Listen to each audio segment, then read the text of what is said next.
It's official. You're listening to the I'm Wired to Inspire podcast, creatively engineered by me, your host, your girl, ROBINicole, the inspiration specialist. I'm Wired to Inspire is a powerfully packed podcast filled with inspiration and encouragement to get you through your day. It's designed to inspire you to live your authentic purpose. Now stay tuned for today's episode of the I'm Wired to Inspire podcast.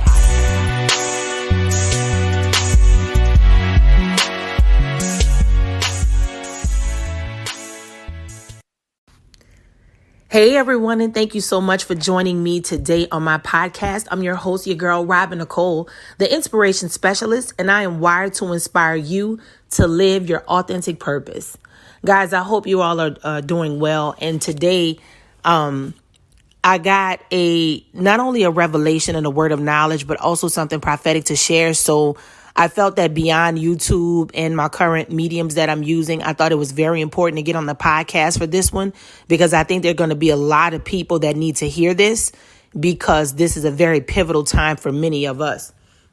I made a post this morning on my IG page, and it was from Bishop Dale Bronner, and he's talking about how growth demands a new environment. You know, when you start getting infused with the Spirit of God, you become unsettled. And that unsettling is a good thing because, again, like he says, growth demands a new environment. So from that, I actually reposted that on my page, but I'm going to read to you what I put in the caption, which is what inspired today's podcast. And this is what it reads. When God takes you to a new level, some things should become boring and unfulfilling. The new level will make it impossible to continue to entertain things that got the job done in the past. High-level thinking will require you to remove access from many and to lock in on the new plan that God has. I keep telling y'all, it's milk and honey season, so stop trying to add grease to it. Right there. We're going to circle right there. It is your milk and honey season for many of you. This is not for everybody, but you will know if it's you. 2021 has been a hell of a year. There was a joke going around from 2020 because of the pandemic. And they said, if you thought 2020 was bad, wait till she turns 21. No truer words, my guy, no truer words. And I tell you what, I think it is so important to really remember the things that God has told you. So I'm going to give you guys just a couple things, a couple words of knowledge, and I will seal it with the prophetic word when I'm done, but it's going to be in and out.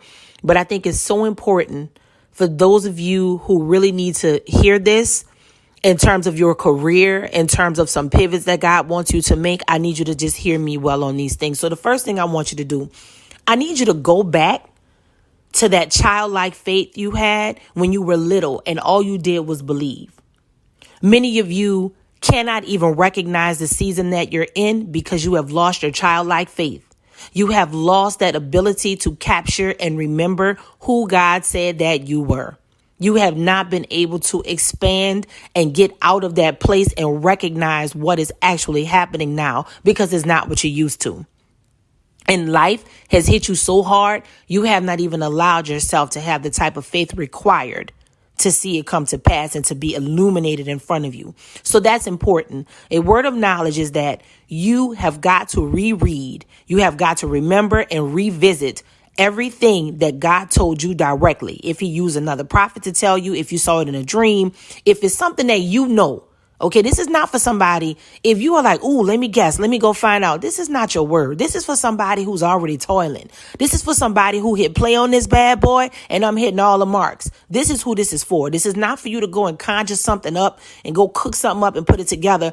Relax and be in the season that you're in. Don't pull yourself into a season that you're not ready for. I don't know who needs to hear that, but it's a lot of that going on. A lot of people are inspiring people to do things. That's just not what God wants them to do. You know, so, you know, and I mean no harm when I say that, but it is important because many people are missing the seasons that they're supposed to be in because they're too busy trying to grab a blessing or grab a word in a space that's not even where they're at right now.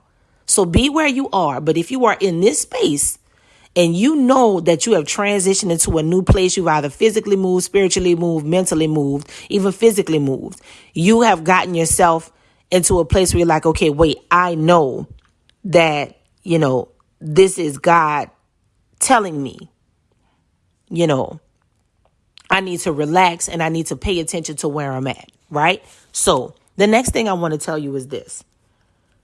I mentioned this yesterday on my YouTube, and I think I need to factor this into this word of knowledge and revelation. There's a part that people don't talk about when you go from the dry place to the fruitful place. That needs to be addressed. Because a lot of times when you go from broke to rich, or you make like a huge leap from being single forever into just being in this magical, beautiful relationship, there is a ton of fear and unworthiness that can possibly pop up in that space because you are so used to the old. You are so used to dry, and it has become your lifestyle. Dry has become your lifestyle. So I want to address that elephant in the room. For those of you who have been broke, you've been single, you have just been, you maybe lived in a bad place, or you're in a bad relationship, bad friendship, and you were in it for a long, long, long, long time.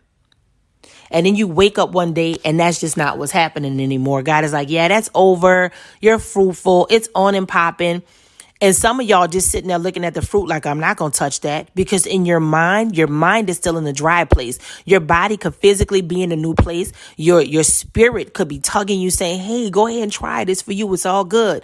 But you know what? The bottom feels like it's going to fall out. It's like, you know what? Okay, I moved to this city, but I'm afraid that if I don't do whatever, blah, blah, blah, blah is going to happen, because you're used to the bad things that happen when you were in the other city. But here's the thing I need you to remember. You belong where you are, and you are going to have to allow yourself to feel the things that God wants you to feel and experience what God wants you to experience. Okay? I feel led to do this. I'm going to do a prayer when this is over. I'm going to do a prayer. All right. Cause I feel like we need it. We're going to do a nice prayer so that we can get on over the hump of this thing. Okay. The third revelation and word of knowledge that I want to share with you is that you must be confident. Don't shrink back. And I laugh all the time, because I'm like, when you know the things that God has for you in your near future, and even, farther along in your future, and it's just stuff that you and God knows. Maybe you share it with a person or two. It doesn't matter. But there are things that you know. So some of the things that people see about you are temporary, right?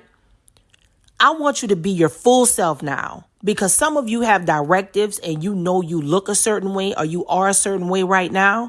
And there are people who will not honor you. There were people who will not select you because of a fleshly desire or a small-minded way of thinking. And they will skip you because you're not bad enough. You're not good enough. You're not this, you're not that. But what they see is temporary, but they don't know that. There are people who are sizing you up, looking at you, and just don't want to pull the trigger because they're like, well, we probably could get a smarter girl with a better degree, or, it's somebody better than that. Like, he fine and stuff, but man, it's a dude finer than that. It's a woman, colder than that. Let me tell you something. You don't want them people. You hear me? You don't want those people. I'm going to say it again. You do not want those people. And the person that I'm talking to right now, you got somebody like that looming, cut them off. You need to understand that in your land of milk and honey, you are perfect. You are perfect the way you are. And my favorite, you are perfectly imperfect. Meaning, if you have a fupa, sis, guess what? He love it. You heard me? Okay? If your hair short, he love it. If your hair long, he love it. If you only got a GED, they love it. It fits the requirement. Because what y'all don't understand is people will change requirements if God is telling you that you belong there. So you should not make so many edits about yourself because you think that because you come from a dry place, you have to turn yourself into this person. Forget that. You need to be fully confident. Let me tell y'all something. I'm moving and shaking, rocking and rolling in full confidence. I don't care who don't like it, because it's too many people that do. There are too many godsends that actually rock with you exactly the way that you are. They're not looking for you to make those changes. And when you do make those changes, it's a pleasant surprise, but it's not a requirement. When you are in your land of milk and honey, you belong there, and it's abundance, it's joy, it's overflow. You belong there, baby. You're not supposed to be somewhere else. So understand me and hear me clearly when I tell you, if you have put yourself in a position of believing that the only thing that will sustain you in this leaving from your dry place to your land of milk and honey is you making these edits, both physical edits and mental edits, guess what?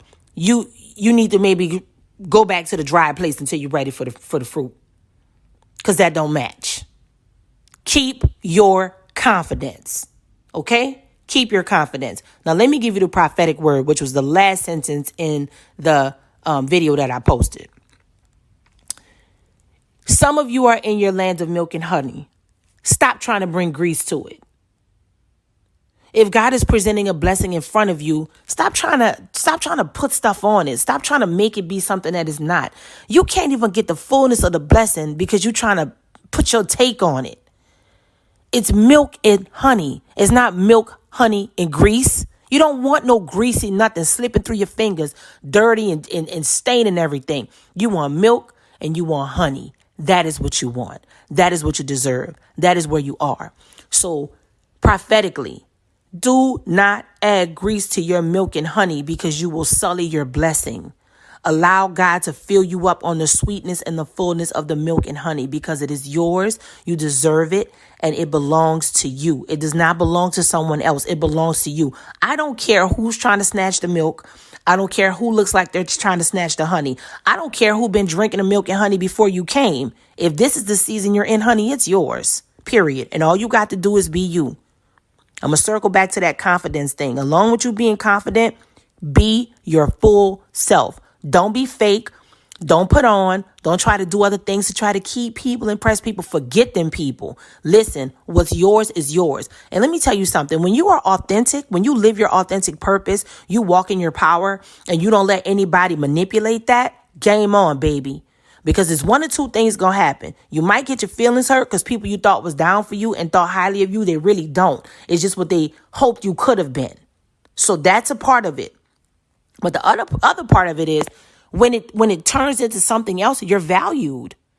People see your value and your worth. They want to invest in that. They want to do things to let you know not only you belong here, but this is a blessing to me. You are somebody's blessing. You are somebody's blessing in that workplace. You are somebody's blessing in that prayer group. You are somebody's blessing in that mentorship. You are somebody's blessing in that friendship. You are somebody's blessing in that relationship. You are somebody's blessing in their season of trauma and drama and grief. You are somebody's blessing as they are afraid to receive the joy and the adventure and fun that's coming into their life. You are the blessing.